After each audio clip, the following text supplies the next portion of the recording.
Welcome to Layn Turo University. My name is Conrad Layn. I'm going to share how to actually not spend any money on gap insurance so you basically get it for free. So the way to go about doing this, and for those that know what gap insurance is or don't know what gap insurance is, just means guaranteed asset protection. It's an insurance policy typically that is put in place when you finance a vehicle. So when you get a car loan, for example, say the car is worth $10,000, right? If it's worth $10,000 and say you actually get a loan for $10,000, we all know that cars typically depreciate. So for example, at the end of the loan or during while you're paying the loan, the car, you might have got a car loan for $10,000, but say the car depreciated to $7,500, because we know as soon as you drive the car off the lot, typically speaking, it's well known that basically the car depreciates. So oftentimes you might have lost 25%. So if the car now is worth $7,500, but the loan that you got for the original value of the car was $10,000, that puts you at a negative equity of $2,500, which is $2,500.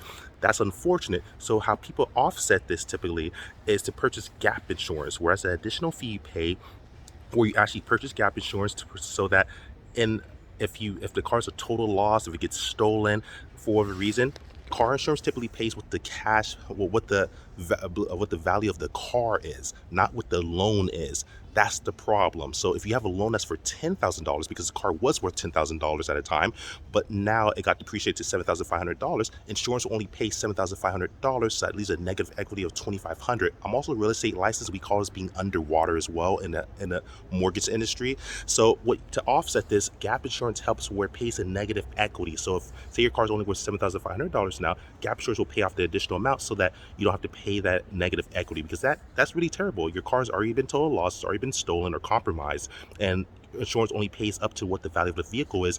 But now you have to actually pay more for the car because the insurance doesn't cover the loan. It only covers the value of the car. So, and you're paying for a car that you don't even own anymore, that's completely destroyed or stolen or compromised. Really, really terrible situation to be in. So gap insurance can be a really great idea for a lot of different people. A way to offset this is you do have to pay for that. If you don't want to pay for gap insurance, this is a mind shift. This is a different way of thinking. Another mental hack is to simply do this: start making more payments.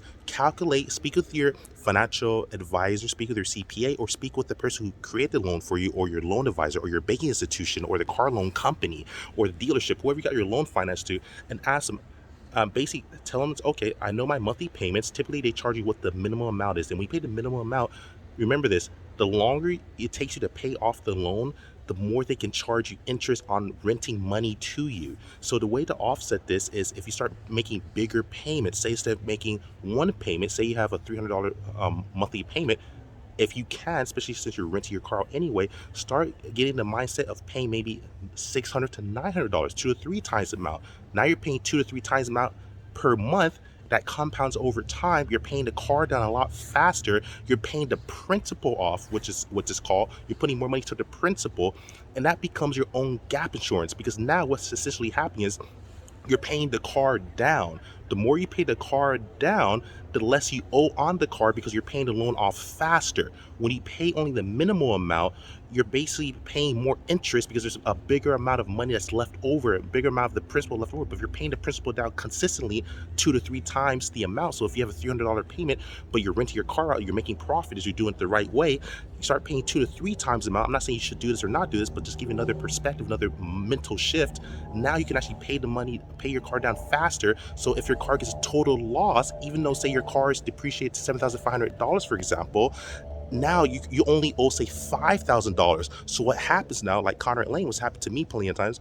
I had a Mercedes and I paid my car down, and I ended up getting a check for over $5,000 more than what it was actually worth. I got paid more than what the car was worth. That's a mental shift when you start learning how to actually become and create your own gap insurance policy by paying more payments down and paying it down. Now the bank will actually reward you. And so even though say the car was worth $10,000, it got depreciated down to $7,500, but you keep paying 2 to 3 times the amount.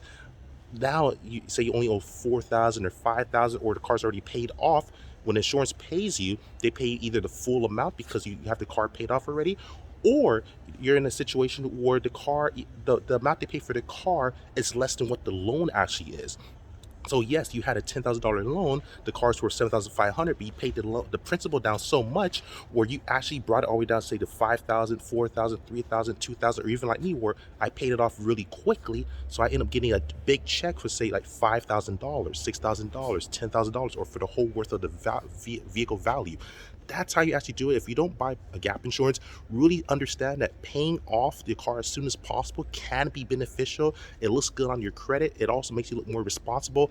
And most importantly, you paid less money over time because it compounds, because you charge a daily rate typically on interest per day. People, it accrues every day.